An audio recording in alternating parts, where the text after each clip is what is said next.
ಶ್ರೀ ಗುರುಭ್ಯೋ ನಮಃ.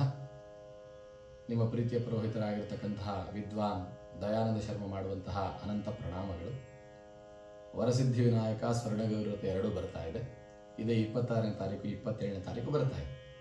ಅದನ್ನು ಯಾವ ರೀತಿಯಲ್ಲಿ ಆಚರಣೆಯನ್ನು ಮಾಡಬೇಕು, ವರಸಿದ್ಧಿ ವಿನಾಯಕನ್ನು ಯಾವ ರೀತಿಯಲ್ಲಿ ಆಚರಣೆಯನ್ನು ಮಾಡಬೇಕು, ಸ್ವರ್ಣಗೌರಿ ವ್ರತವನ್ನು ಯಾವ ರೀತಿಯಲ್ಲಿ ಆಚರಣೆಯನ್ನು ಮಾಡಬೇಕು, ಅದೆಲ್ಲದರ ಸಮಗ್ರವಾಗಿರ್ತಕ್ಕಂತಹ ಮಾಹಿತಿಯನ್ನು ನಿಮಗೆ ಹಿಂದಿನ ಸಂಚಿಕೆಗಳಲ್ಲಿ ತಿಳಿಸ್ಕೊಟ್ಟಿದ್ದೇನೆ.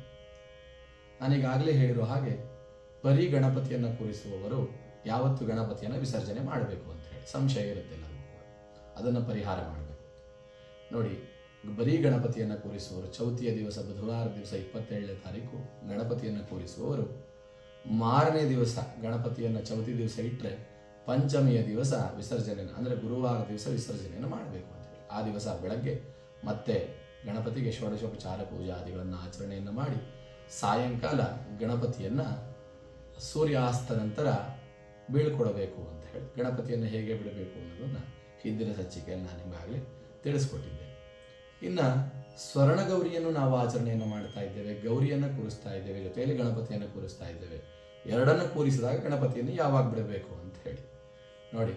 ಗೌರಿ ಮತ್ತು ಗಣಪತಿಯನ್ನು ಎರಡನ್ನೂ ಆಚರಣೆಯನ್ನು ಮಾಡುವವರು ಆ ದಿವಸ 26ನೇ ತಾರೀಕು ಗೌರಿಯನ್ನು ಇಟ್ಟು 27ನೇ ತಾರೀಕು ಗಣಪತಿಯನ್ನು ಇಟ್ಟ ಮೇಲೆ ಎರಡನ್ನೂ ಏಕಕಾಲದಲ್ಲಿ ವಿಸರ್ಜನೆಯನ್ನು ಮಾಡಬೇಕು.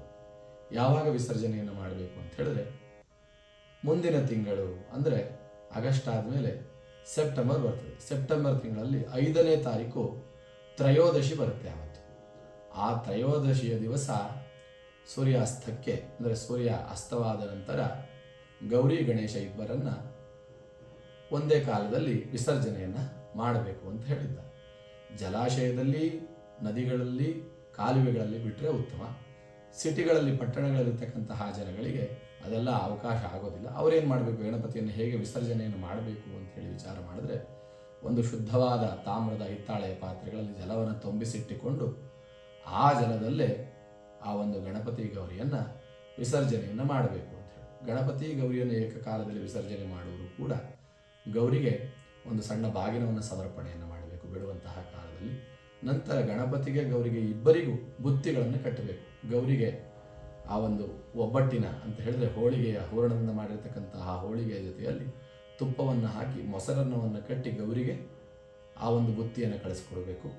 ಇನ್ನು ಗಣಪತಿಗೆ ಆ ಒಂದು ಉದ್ದಿನ ಕಡುಬನ್ನು ಮತ್ತು ಕರಿಗಡುಬನ್ನು, ಮೋದಕಗಳನ್ನು ಜೊತೆಯಲ್ಲಿ ಮೊಸರನ್ನವನ್ನು ಬಾಳೆ ಎಲೆಯಲ್ಲಿ ಬುತ್ತಿಯನ್ನು ಕಟ್ಟಿ ಅದನ್ನು ಗಣಪತಿ ಜೊತೆಯಲ್ಲಿ ಕಳಿಸ್ಕೊಡ್ಬೇಕು ಅಂತ ಹೇಳಿ. ನಂತರ ಇಬ್ಬರು ನೀರಲ್ಲಿ ಮುಳುಗಿಸಿದ ಮೇಲೆ ಆ ಒಂದು ಕರ್ಪೂರವನ್ನು ಹಚ್ಚಿ ಆ ಒಂದು ಮಂಗಳಾರತಿಯನ್ನು ಎಲ್ಲರೂ ಸ್ವೀಕಾರ ಮಾಡಿಕೊಂಡ್ರೆ, ವೀಳ್ಯದೆಲೆ ಮೇಲೆ ಕರ್ಪೂರ ಇಟ್ಬಿಟ್ಟು ಮಂಗಳಾರತಿಯನ್ನು ಸ್ವೀಕಾರ ಮಾಡಿಕೊಂಡ್ರೆ ಗಣಪತಿ ಗೌರಿಯನ್ನು ವಿಸರ್ಜನೆ ಮಾಡಿದ ಮೇಲೆ ಆ ಒಂದು ಮೊದಲೇ ನಾವು ಸ್ವರ್ಣಗೌರಿಗೋಸ್ಕರ ಒಂದು ಕಲಶದಲ್ಲಿ ನೀರನ್ನು ತಂದಿರ್ತೀವಲ್ಲ, ಆ ನೀರನ್ನು ಅಲ್ಲೇ ವಿಸರ್ಜನೆ ಮಾಡಬೇಕು.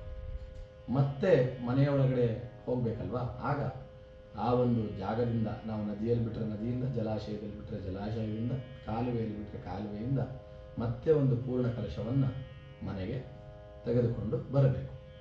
ಮತ್ತು ನಾವು ಎಲ್ಲಿ ಬಿಟ್ಟಿರ್ತೀವೋ ಆ ಸ್ಥಳದಲ್ಲಿರ್ತಕ್ಕಂತಹ ನೀರನ್ನು, ಆ ಒಂದು ವಿಸರ್ಜನೆ ಮಾಡಿದ ಜಲವನ್ನು ಎಲ್ಲರ ಮೇಲೆ ಪ್ರೋಕ್ಷಣೆಯನ್ನು ಮಾಡಿಕೊಂಡ್ರೆ ಮಹಾಗಣಪತಿಯ ಸಂಪೂರ್ಣ ಅನುಗ್ರಹ ಮತ್ತು ಸ್ವರ್ಣಗೌರಿಯ ಸಂಪೂರ್ಣ ಅನುಗ್ರಹ ನಮಗೆಲ್ಲರಿಗೂ ಉಂಟಾಗುತ್ತೆ ಅಂತಕ್ಕಂತಹದ್ದಾಗಿ ಆ ಒಂದು ಗ್ರಂಥದಲ್ಲಿ ತಿಳಿಸಿದ್ದಾರೆ.